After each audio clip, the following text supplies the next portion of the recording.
If you're watching this, this might have caught your eye, or else you actually searched for a problem with your 2011 or other series of Ford Escape. You've got an EGR valve problem. You see a code, a check engine light, and a code associated with it, P00400.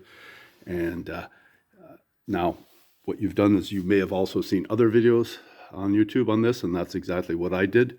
And I'm not that familiar with Ford stuff, but I'm going to attempt to investigate this for a friend, and I'll add my 2 cents worth.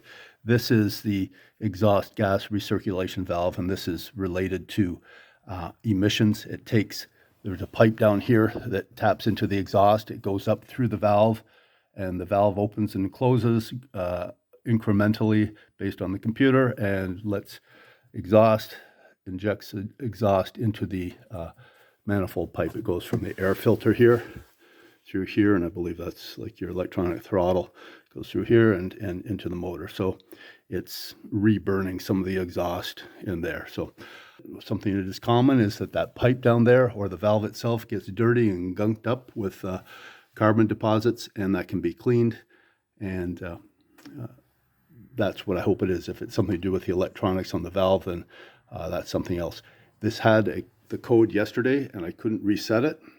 Today, while driving the vehicle over, it does not have the check engine light anymore, but I'm going to take it apart and clean it and check it anyhow. I'll start by removing this vacuum hose.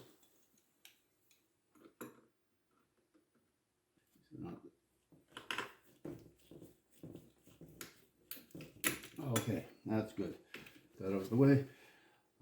Let's remove the electrical connector on the, there's a little tab to press, it looks like here.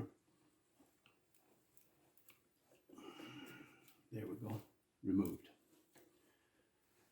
It's an astoundingly small screw that holds this on. Well, I guess it's just into plastic, so they just have an 8mm socket. You don't want too big a screw on that because it just screws into the plastic here. Okay, remember, I'm putting that up on the towel there.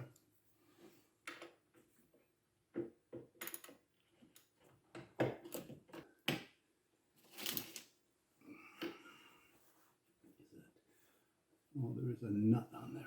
Okay. Well, no. Okay, it's sort of coming out, but I'm going to have to go down to the. Okay, here's the EGR valve. I've got it hanging out here. I can't pull it out though because the pipe's still attached. There is a nut on the back of this where the pipe goes in. It's very hard to see, but there's the pipe, and there's a nut down here. I could go for that, or better yet, if I want to inspect the tube, I could go for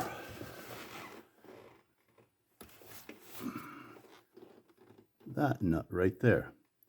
Now, from what I heard someone else say, I need an 1 1/16" wrench, and I've verified that with some open-end wrenches. 1 inch won't fit, 1/8 is too sloppy. I don't have a 1 1/16, and there isn't much room for a throw of a wrench. I've got an adjustable on it, but I can just do this type of thing where I can get a 1/16 of a turn. I'm not so concerned about that pipe. It's usually the end of the pipe that is in here that is a problem. I'm going to take the valve off this plate, which also includes the tube that goes inside. The 15mm nut on this end doesn't want to turn, but the head of the screw, the 10mm, does, and that makes sense. The smallest head is the least torque, and it may be well that nut is sort of welded to the, maybe it actually is welded to the bracket. I got the first screw out right here, 10mm, and this one, last one I've got, so it's just finger tight. Okay.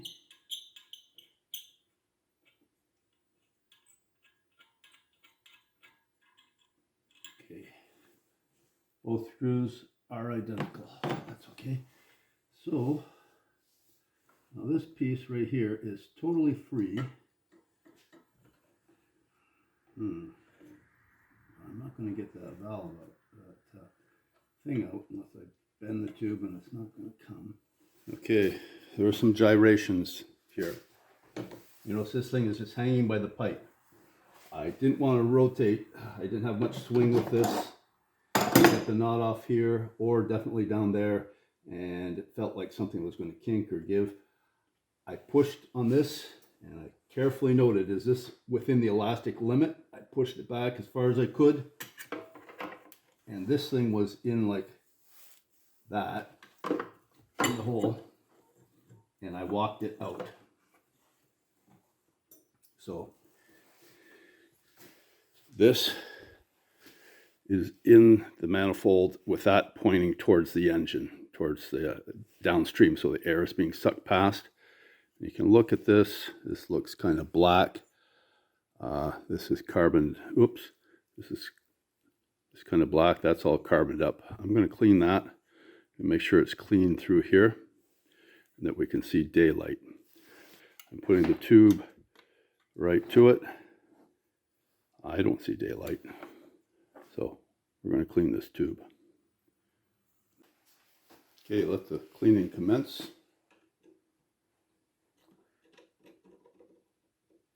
Man, that is hard. It's like tar. See, that's the stuff that's coming out.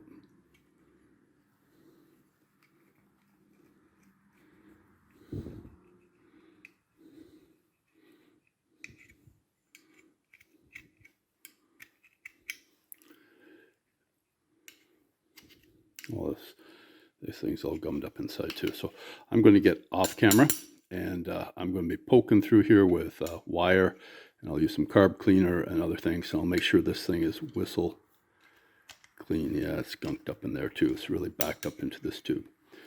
The tube is fairly shiny. That end really is a blind end. I thought there was some that passed through. It's very hard to see, but the indentation, this was all 100% clogged, so I cleaned from this end and that end and scraped it and used some carb cleaner, blew it out with compressed air. You can see there's a little bit of light to be seen. There, it's clean. Okay. I am thankful I was not successful in removing either end of the tube that this attached to. You don't really want to mess with that. For all I know, though, maybe they coke up inside too, but this was the thing that was coked up inside. One thing, just remember about the nuts. Those nuts are actually, they must be welded on. And so if you're going to remove it, you take the 10 millimeter screw out from this end. So we're going to reinsert it. It's going to go in this way. Flex that back. I poke that in just a little bit.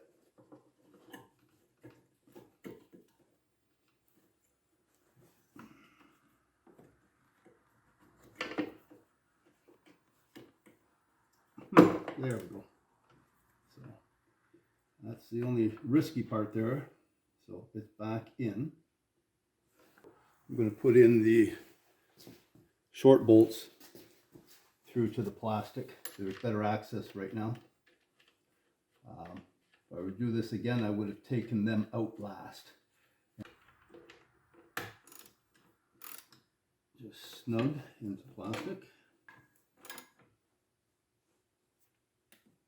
Okay.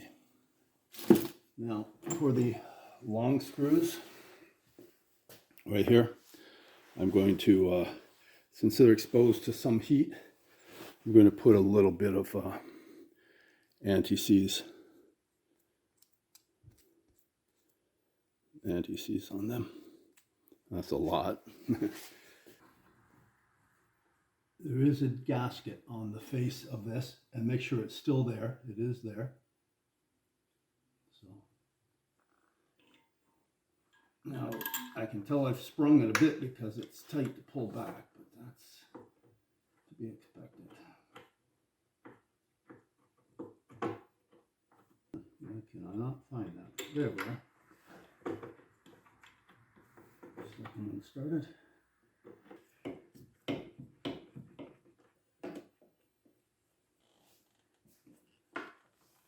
Yeah, I only cut myself once. Reconnect the brake booster. Silicone spray.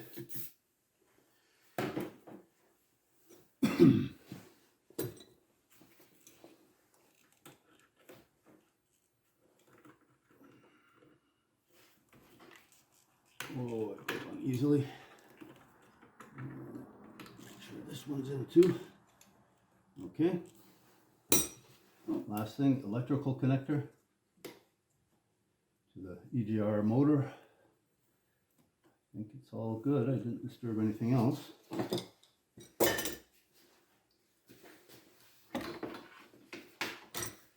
I will drive it back. It's about a 10-minute drive. I'll make sure nothing happens on the way. And that is it for the job. By the way, full disclosure, it's a 2012, not a 2011. And it does make a difference. It's a V6, 20, I think it's 3 liter. So, 2012.